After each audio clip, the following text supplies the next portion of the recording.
Hi everybody, welcome back to my Fleatale finds. So here I am with another group of jewelry that I purchased from my friend who is a collector, and I have sold most of the pieces to another collector, but I wanted to show you some of the jewelry items that were in this amazing group that I purchased. Now I'm going to show you some Scandinavian, oh by the way, this is all sterling silver jewelry, just incredible. And there are examples from Tasco, Mexico. There are Native American examples. There are Art Deco examples. There are designer examples, and you're going to see semi-precious stones in here. You're going to see enameling. You're going to see, oh, also there's a piece from Israel.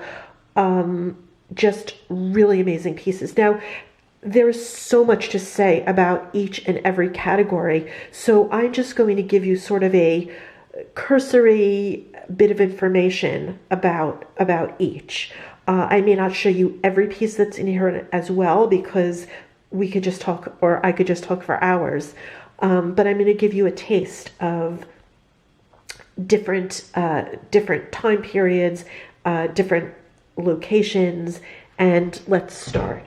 So the first piece that I'm going to show you, this I believe is it's a wonderful sterling silver pendant necklace. I believe that this is by a designer called Peruzzi. I have to take another close look, but look at all of the wonderful detail that's in here. And Peruzzi was an Italian designer. Then I have, look at the work on this. This is a sword and scabbard. A lot of times the sword, actually, you could pull it out of the scabbard. In this case, it's together, but look at just the wonderful detail of the elephants on here. Then here is an Art Deco piece. And this is most likely lapis, I would say, and it's so of the 20s with the little marcasite cut iron pyrite sparkling there. This isn't like one of the copies that they make nowadays. This is of the period. Then there is this wonderful wide sterling cuff, great detail to it. There is a signature on there, but I can't tell what it is right now. Again, just a wonderful look to it. Then here is an example of one of those pieces that I've mentioned before, done in the 1940s, where they didn't have access to base metals, so they used sterling silver, and then they did a little gold tone wash on it and accented it with a glass stone. Then, let's see, look at this wonderful, this looks sort of Mexican Peruvian. That's the back of it. Great detail, great design, wonderful charms, a nice feel to it. Then there is, let's see, oh, and it has earrings that come with it. Then there is this jewelry. So this is enameling. This is just like a clear coat of enamel. And then here is another one. So I think that this could be Cholave enamel, but in either case, this is very, whether it's made by the David Anderson Company or not, which would be one of the Scandinavian designers, this is the look of his work. And then, let me see, then there are these earrings as well, which are a wonderful enamel, and they're sterling and they're colorful and very interesting, very detailed. Then here is a pin called a Solja pin, and this is also a Scandinavian, and these were given during weddings, and a lot of them are longer, some of them are shorter. This one has nice detail and dimension and just a lovely look and feeling to it. Here is, I believe, another Scandinavian pin. These are amethysts, and just look at the different styles and the uniqueness of each artisan that made the jewelry. Here is an example of a modernist piece. This is using rose quartz and just this interesting sort of forest of trees. Then here is another example of the 1940s jewelry, where the artists were using mostly sterling silver because that's what was available to them, and they would then embellish them with these amazing stones or glass in different shapes and styles and colors. And this happens to be a fur clip. I can't really say which designer this is, but it has sort of a Boucher kind of look to it to me, but just really stunning. Then here is a Mexican piece.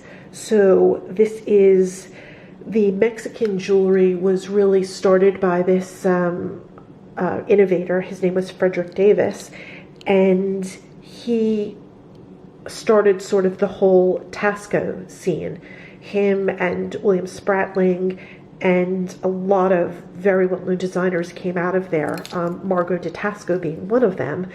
And this looks like her work. I don't see her signature on here, but just a really interesting, this looks like it's a semi-precious stone that's in here, and just so much to look at in this piece.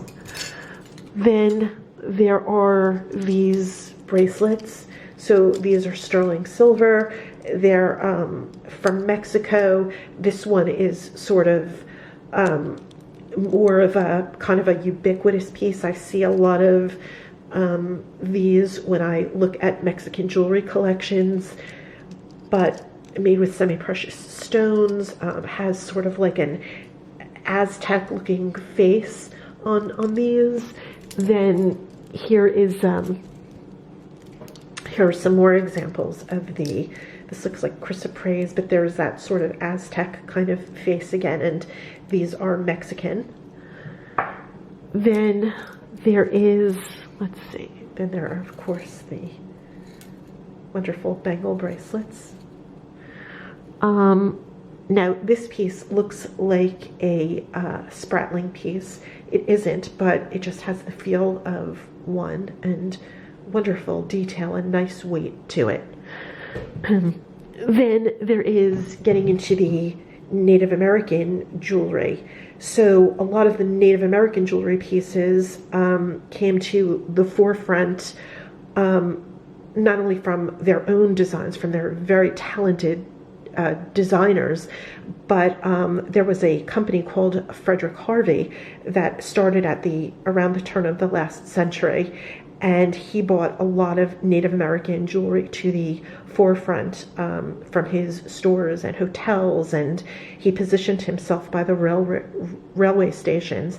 And this is actually a designer signed piece, not by him, but as I mentioned, there's just so much to talk about with all of this jewelry that if I were to, they would have to be an individual video for each.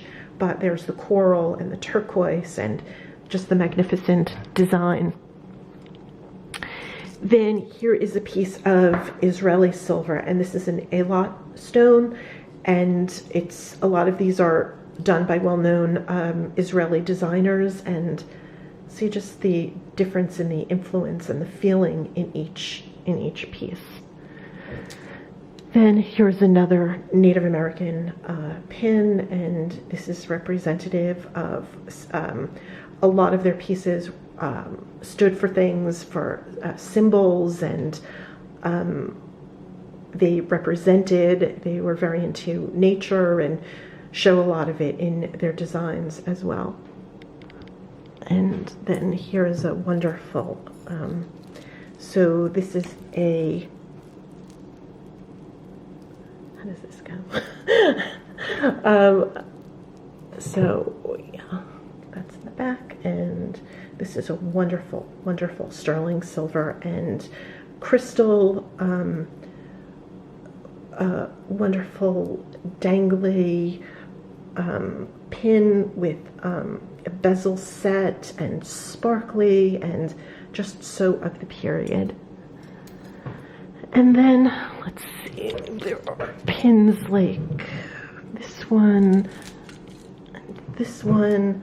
I mean, just so many magnificent artists that designed these pieces, and almost like a painting or a piece of art in their own right. And then there are these wonderful figural, just lovely, chunky, heavy, appealing pieces. And here is so this would also sort of go back to the 1920s with, this could be amethyst. I think that it's glass, but it's just faceted so beautifully. And here's another piece. When I first saw this, I thought it was Scottish, because these are, it just has the feeling of a Scottish agate pin. It's actually made in Israel. But again, just a wonderful, wonderful piece of jewelry. And there's another fish pin, and some more bracelets. This one's accented with mother of pearl, and again, Mexican. And here are some Native American earrings.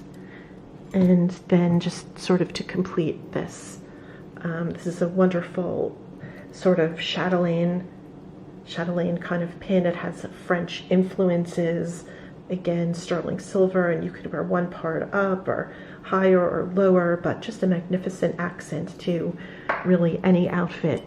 So I hope you have enjoyed looking at my jewelry as much as I've enjoyed sharing it with you, and I hope you've learned something, and come back and watch my next group of jewelry. Thank you.